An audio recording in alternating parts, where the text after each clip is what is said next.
you have a lot more in common actually with a 90-year-old than you think you do. And so I really think those are the things we need to educate everyone on is, seek to understand who this person was, and that's who they still think they are. And if you start creating activities based on that, that's a win-win for everybody. The younger person helping them and the older person on the receiving end of that. You're listening to Bridge the Gap Season 4, a podcast dedicated to inform, educate, and influence the future of housing and services for seniors. This podcast is powered by supporting partners Propel Insurance, Enquire, LTC REIT, the Bridge Group Construction, and Solinity. Learn more at btgvoice.com. Welcome to Bridge the Gap Podcast, the Senior Living Podcast with Josh and Lucas. We're in Houston talking to some thought leaders here, and we have a great guest on our program today. Traci Taylor, you are the president of Sodalis, and welcome to the show. Well, thank you for having me. I know it. I'm really glad to connect with you, and we've had a great pre-conversation. Actually didn't know much about you, and come to find out, you're not a rookie at this. You've been at this a while. I think I've been, over 30. Yeah, it's been 30 years. 30 years. Yeah, You 30. Started when you were like 12 or 13, clearly. I actually started in the industry at 16. I believe it. Yeah, working as an activity assistant in an assisted living they had placed my grandmother in. And I was there every day, so they actually just put me on payroll. And then when I went to college, I went into something completely different. I thought I wanted to go to law school.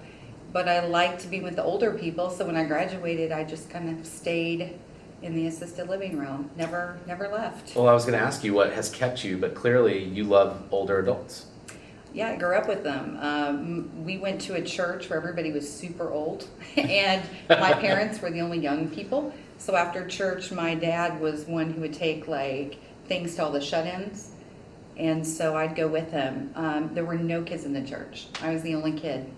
And then, taking care of my grandmother as well. So older people have always been my comfort zone. Those are just kind of my people. I love that. So talk to us about Sodalis and y'all's market footprint and some things that you're working on. So Sodalis has actually been around since 1997. It's a privately owned company. And when it first started, it was just freestanding memory cares. And in the last 5 years, they started building assisted living and memory cares. And so we're focused in Texas, Florida, Georgia. But our corporate office, we're a Texas-based company in San Marcos, Texas. One thing that we've worked on that's kind of different, a niche for us, is in our buildings or even anything we've acquired, we've built out what we call the Bridges program. And so for us, the Bridges was just kind of meeting a need that we saw in the industry where we saw assisted living people and we saw high acuity memory care people. Mm-hmm. But it seemed like the high functioning dementia residents were just kind of lost in the gap. So what we did is we created the Bridges, which serves early dementia people. And it's usually a wing in your community where they are with the regular assisted living residents during the day and they eat or whatever the case might be. But at 8 o'clock at night, we have doors that become secured. Mm-hmm. So if it's a husband or wife and the husband's independent, but the wife has some sundowners, they can still be together. Or, if the one little resident has some sundowners, you don't have to worry about anybody eloping. And then for us, it's really not an acuity-based program. It's really more of a socialization. So instead of adding, a nurse or a caregiver, we add an activity assistant that can help with redirection and kind of calm that stress down about, do I have a doctor's appointment? Is it time for bingo? And all the questions. Redirecting, all the questions that come with that. And so for us, I think that's been a really popular niche, and people kind of gravitate towards that because I just think we're filling something, in the marketplace that hasn't been there. So that's kind of something we're doing that's a little different. So Clearly, dementia is a spectrum, and it sounds like you are, the phrase that we love is bridging the gap, right? And filling that need. And so, the whole entire industry has been shaken over the past couple of years. Memory care has been one of the bigger challenges. And as you guys are coming out of this fog, so to speak, occupancy remains a big topic, staffing remains a big topic. How are you guys tackling these issues? So the staffing issue has been a major issue. Because what we found is, from burnout and things like that, we're just having a challenge. But also you kind of get into this a hamster in a wheel, then where your EDs and health and wellness directors, nurses, everybody starts working the floor to try to fill in. So the problem is when you run an ad to try to get people, who's actually sourcing the candidates? Well, nobody has time. So what we did is we brought a recruiter in-house, and that has made all the difference in the world, because it wasn't a lack of people applying for a job. It was a lack of us getting back with them timely. So that was one. The second piece in that was making the applicant process much, much more streamlined and easy. So instead of, hey, we want you to fill out 42 pieces of paper, to be hired as a caregiver, we took the application process down to initially 2 pages and a background check. And so we want to get you to work, within 1 day. And so we're doing all of that in-house for them. And then that caregiver shows up and then can do the drug screening there, and the rest of that, their I-9, all that kind of stuff can be done online. But it's really the speed of getting them to. So right now, we're hiring anywhere from 5 to 10 caregivers a day. So we plan to add more recruiters in-house. Wow. And it's solved a lot of problems and overtime for our communities. Well, and I think that's a really important point that you bring up, because I think it's fair to say that you're more of a regional player, right? And you've worked for big entities, the former Emeritus, you know what it's like to work at these kind of larger national companies. A lot of our listeners, some of them work for the bigger national companies, and then a lot of our listeners are these more regional players. And so I think you're illustrating something that has become a challenge for everybody, but for a regional player to take this sort of a situation and be innovative around, like, look, guys, we need to streamline this and look at the impact that it's had so far. Well, there's a lot of stuff that I've looked at that, working for bigger companies in the past, I learned a lot of wonderful fundamentals. But it doesn't matter whether you're a big player right now or a regional player. Everything that we did 5 years ago or 10 years ago is pretty much out the window. So I think for all of us that are leading companies, it's how can we be innovative? What do we need to do differently today in a COVID world, or even with younger generations, to speak to them? For occupancy, one thing we did, we added call center people, because again, most of our salespeople are fantastic at touring and working the hot leads or the really warm leads, but you have a huge lead bank, usually of cold leads, and then who has the time to work them? So the call center people we put on do nothing but work cold leads and then tee those tours up for people who can close them. And so, it's a numbers game. It's about, more people you get out there, more people you drive to your community. So I think it's just thinking completely different today than we've ever thought before. We're very heavy on social media. We really don't do direct mailers anymore, print ad. We are, TikTok, Instagram, LinkedIn, Facebook. Sure. We're on all those platforms. So yeah. Well, and so it's just keeping this line with staffing and modernizing and innovative thinking. You got in the industry very young. You mentioned something to us earlier before we hit record, that you're not seeing a lot of young people. Do you think that's more of just like a regional thing, like you're not seeing it in Texas and Florida, or do you think that's on a broader basis? Why is the senior living industry not being able to attract young people into the myriad of positions that the senior living industry actually needs, not just frontline caregivers?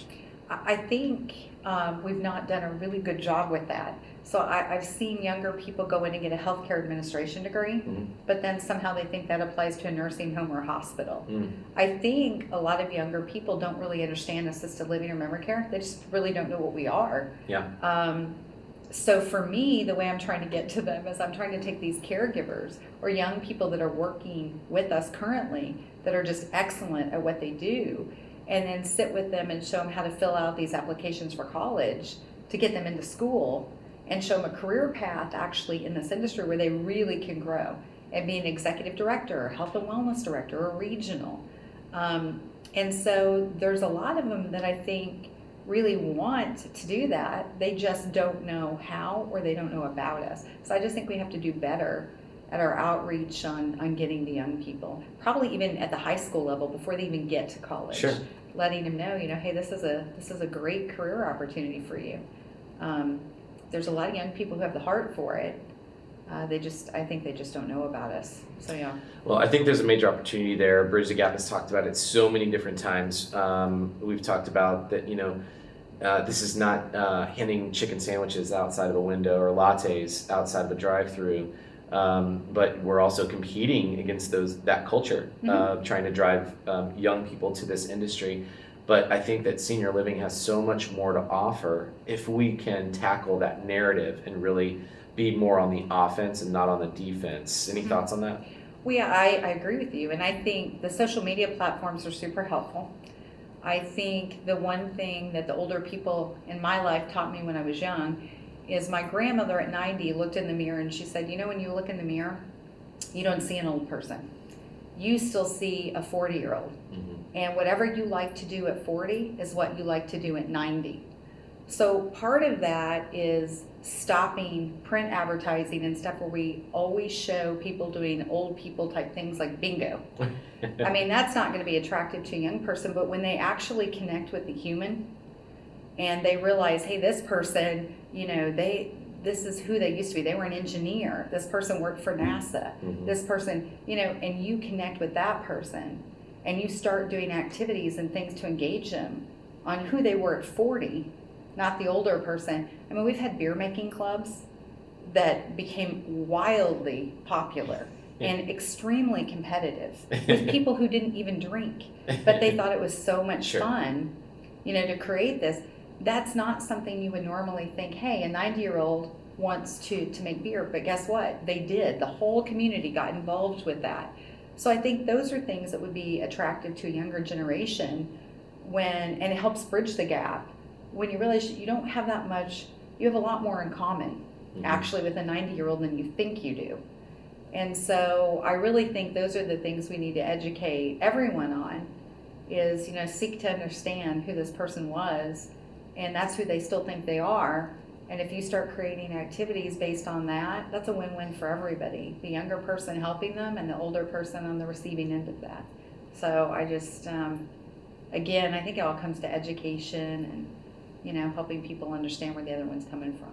I love that. I think you nailed that so well, the essence of really what senior care and senior housing, the potential for it to be is wrapped up in that statement. So as we wrap up our conversation, where's the future for Sodalis? I think the future, we're going to continue to build and we're going to be thoughtful about trying to build in those bridges programs. I think, we're happy helping manage and do acquisitions and things like that too. I want to be thoughtful about how I grow because it's important for me personally to know the name of every executive director, housekeeper, maintenance director, because I'm not one of those leaders that believes that, these people just work for you, and you keep things separate. Sure. I just don't lead like that. Like I like to be personally involved with people, and emotionally invested in who they are as people. So if you get too big, I'm always afraid you're going to lose, the essence of that. But we want to grow. I just want to be super thoughtful that we keep that closeness and that team connection together as we do that. It's super important. It's a balance between, as I've heard other people say it, kind of the mission and the margin, right? It is. Are you guys, in your portfolio, are you owner operating or are you managing for either private equity or REITs? We have both. Okay. We do both. And so we have a little bit of a mixed bag, which I like. I've come from the world of both, so I like both.